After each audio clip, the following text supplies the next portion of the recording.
Hello, and welcome to PCB Chat, where we talk with experts across the printed circuit design, manufacturing, and electronic supply chain fields. I'm Mike Buteau, president of the PCEA.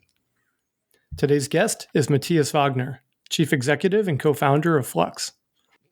Flux is a maker of a browser-based PCB design platform and programmable simulator. We spoke with Matthias last spring as the company was introducing Flux Copilot, an AI-powered hardware design assistant. Flux Copilot uses a large language model that the company's engineers trained and integrated into its design tool. Today, we're going to talk about the advances and the real use cases Flux is seeing. Welcome back to PCB Chat, Matthias. Hi, Mike. Thanks for having me back. It's been a minute. So it's been almost a year. Why don't we start by you giving us an update on Flux and where you're at? And I know that while a lot of big name companies are laying off developers, it looks like you're still hiring. Oh, yeah. I mean, we're growing. We're always hiring. Always hiring. I'm happy to... always hiring. I once heard a quote like always recruiting, not always hiring. But no, we're always hiring. Yeah. Last time I was on here in April, we had just launched last year in February a V1 of Flux into the public. And it's been really exciting, right? So it's been like a year now since we launched. AI Copilot was launched last year in April, so that's like just 10 months. It feels like 10 years now, but it's only been 10 months. It's been really exciting. So we've grown to 40,000, engineers on the platform every month, which is a huge number, right? It was like before we launched, it was maybe 200. So I've seen massive growth here. And then a lot of exciting developments around the usage of AI, right? If you remember last April when we last talked, we came out with like an AI chat agent, right? That was optimized for use cases around schematic and PCB layout and bill of materials.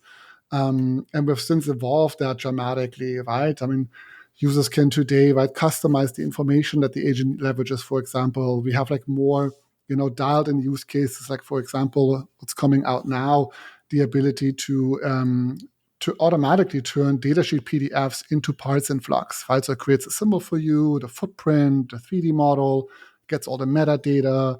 It can even get all the associative metadata. Let's say you want to know the materials used in the semiconductor, right? For your compliance reasons, you can get that automatically. And so we've come really a long, long way. And then pile up on that, other great use cases like, schematic design reviews, right? Faster design iteration because Copilot can connect components in your schematic for you, right? You can do like BOM research, replacement research, right? Supply chain optimization with AI Pilot. So there's a huge swath of use cases that we're together, discovered with users and have further doubled down on. 40,000 users per month. That's a lot. Every month. Yeah. Do you have a sense of where people are coming from? Yeah, absolutely. I mean, majority of them is from North America, United States, a lot of Europeans, a lot of people from South America, a lot of people from India, right? I mean, all these like major electronics hubs, if you will, are present on the platform. The other exciting, thing has been that we've seen a lot of companies in the ecosystem come onto the platform. A lot of semiconductor manufacturers, right? We have like Raspberry Pi here, Seed. Word is going to come on the platform. We have a partnership now with Auto Librarian. We're getting all their partners onto the platform now, with the symbols and footprints. And so Flux is becoming this this massive global community here where semiconductor manufacturers and users alike are coming together to build faster and build better. Remove the friction. I think a lot of semiconductor manufacturers, if you think about them, right, they're trying to digitize their business. And the design tool is the point of sale. That is where ultimately the decision is made to use one semiconductor or the other. And so I think it benefits everybody here that we give people the ability to come together and work together. Well, I want to circle back to that in a moment. Let's talk a little bit more about Copilot. So companies like Microsoft and GitHub have made Copilot something of a generic and ubiquitous term. In the context of Flux's platform, what does your Copilot do? Yeah, great question. So, we have co-opted, the term for electronics design.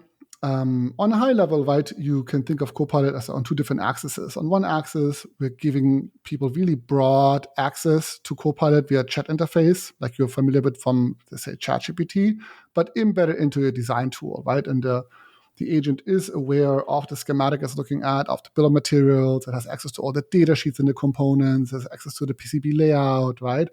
And you can use that for design reviews. You can use that for replacement of components, right? Like get cheaper components, also like explanation tasks, like review tasks. I mean, there's like a huge list of use cases. And what's great about the chat interface is, right, that you can discover use cases on your own, right? Because you have control essentially over the prompt here.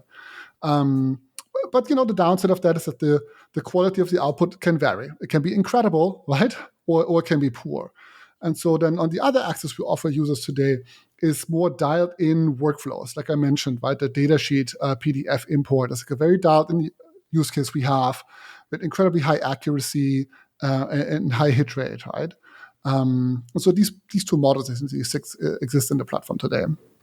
So about those prompts, I understand that you've recently added vision capability. Mm-hmm. And as I understand it, that means that you can upload photos of images, such as block diagrams, to Copilot, and it can recommend parts for your design. Yeah, absolutely, right? So the Copilot is multimodal, what they call that.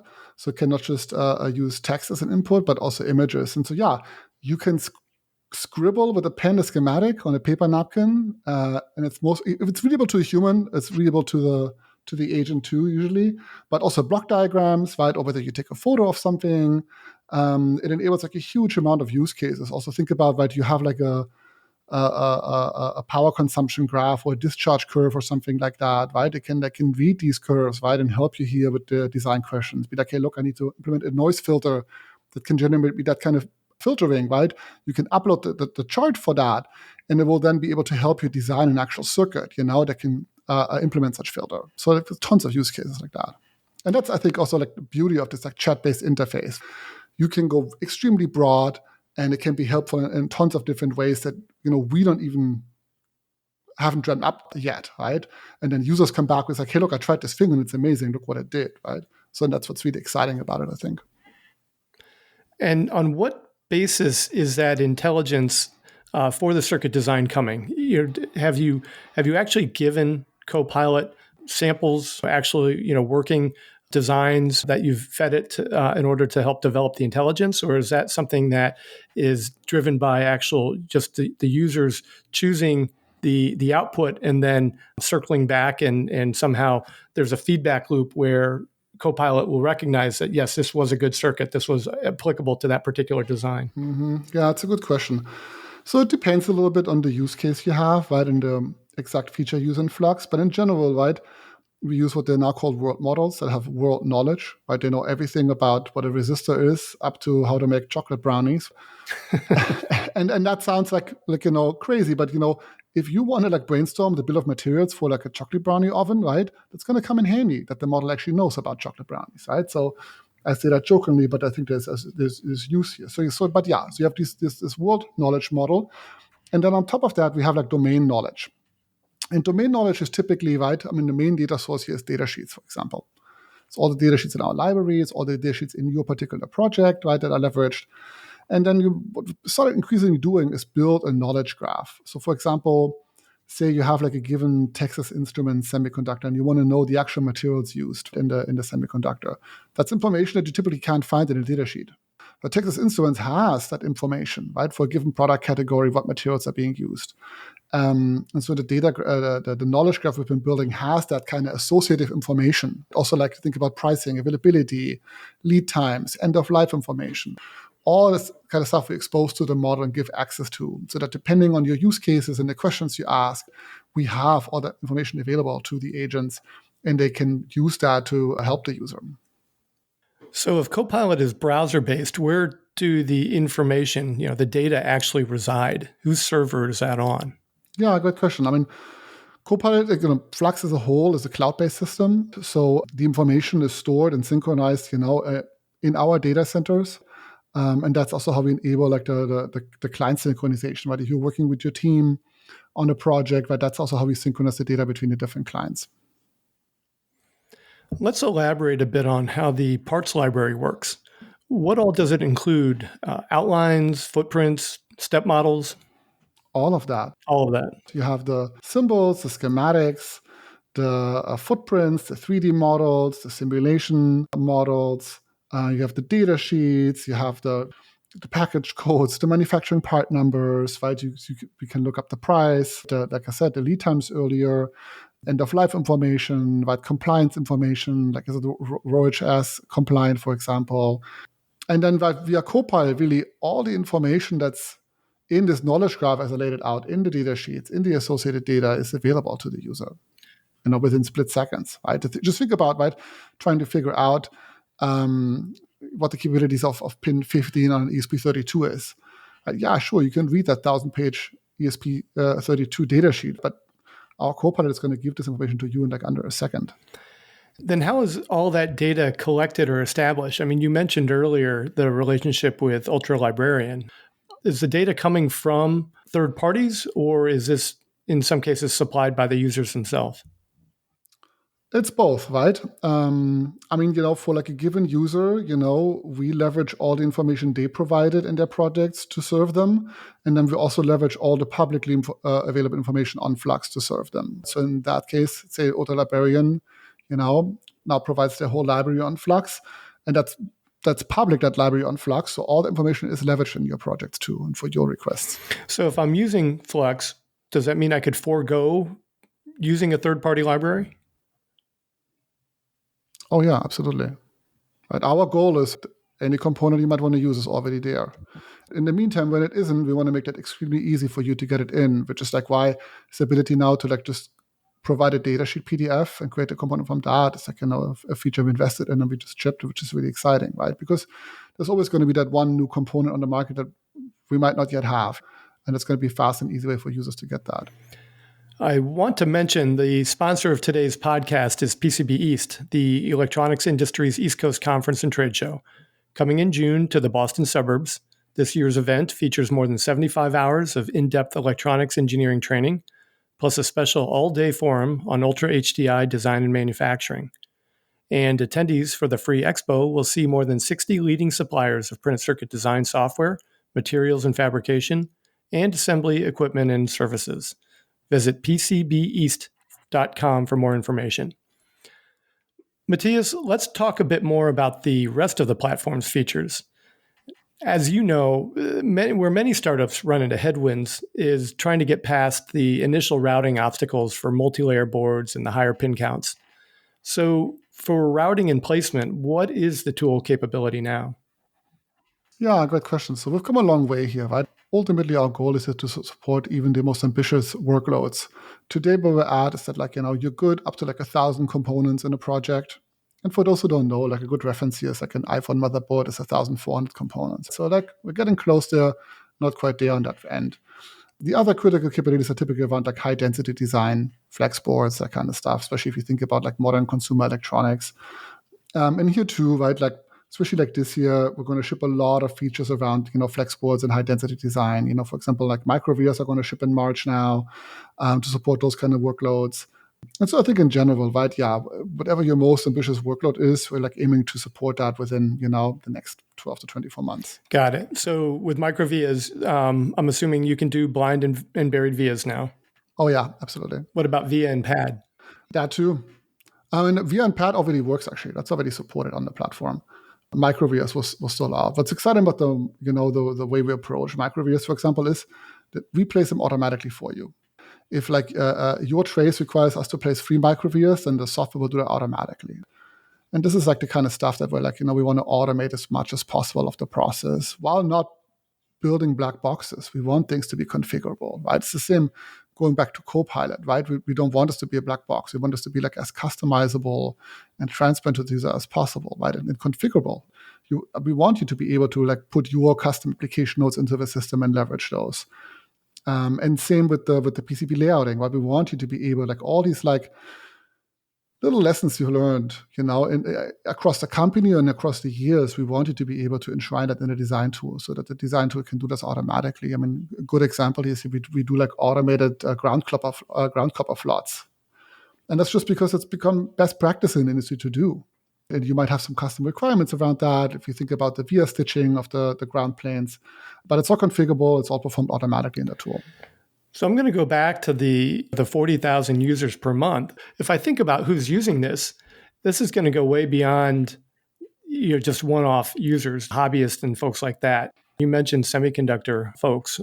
It sounds like Flux is being used now by serious OEMs doing serious projects. Is that a fair statement? Oh yeah, absolutely.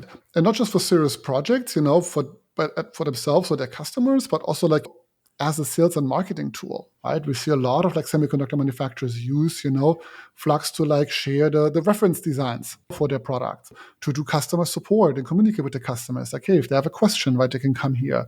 And also to learn about how customers use their products, which is like outside of Flux, it's like a highly manual process where you like at best get very vague information. And so that's really exciting. And I think that's going to like lead to like tighter feedback loops with OEMs, right? And to lead to them being able to support customers better and build, design products that are more tailored to what customers actually need. With Flux being browser-based, not all browsers, of course, are alike. So what are the requirements? Like which ones can actually handle it? Yeah, good question. So we support all modern browsers, so Chrome, Safari, Firefox, Microsoft Edge, and then Flux even works on an iPad or iPhone. There's like memory constraints on mobile devices, but in principle, it works. Matthias, when we talk about semiconductor users, and I don't want to focus too much on that particular aspect or that segment, but it probably gives you a unique perspective about the Renaissance announcement with Altium, and probably see the strategy behind that, maybe more so than a lot of other people would. I mean, absolutely. I like chuckle a little bit because it's, of course, something that we've been saying for like 5 years now. That there is a change coming and a renaissance coming, and like of the hardware and electronics industry as a whole. And we see that now. I mean, like NVIDIA is now the third most valuable company in the world, more valuable than Google and Amazon. That's something that people even a year ago would have laughed about, and then now we're here, and it just underlines it. Like, look, yes, software is eating the world, but it's powered by hardware, by semiconductors. We're seeing this whole trend to like edge computing, right? Bringing compute back to the edge, away from data centers, right? Especially with like large language models and AI, where like, just think about Apple and Google, right? They want to run the large language model on the actual smartphone for latency reasons, for privacy reasons, for compute cost reasons. And so I think we're just getting started here, frankly, right? We're going to see large language models like AI in a lot of products. Just think about your robot vacuum at home and how dumb they are today, or your Alexa or Google HomePod or whatever it's called. How like actually compared to like a ChatGPT or a Flux Copilot, how very basic and primitive they are. So there's huge opportunities. And so I think, what we're seeing here right now, we really just day one here. Think about this, like GPT-4 is like barely a year old. It's just the very beginning. I certainly agree. We're just scratching the surface of where we're going to go. So speaking of scratching the surface, with that number of users, you are probably at some degree of revenue now? Yeah, we are. Mm-hmm. Great. Congratulations. We're projecting to be profitable by end of the year, right? It's always exciting cashing the checks, isn't it? Yeah, it is, right? It's like a new chapter in the life cycle of Flux and the company. So it's very exciting, yeah. Can you talk a little bit about what your pricing model looks like?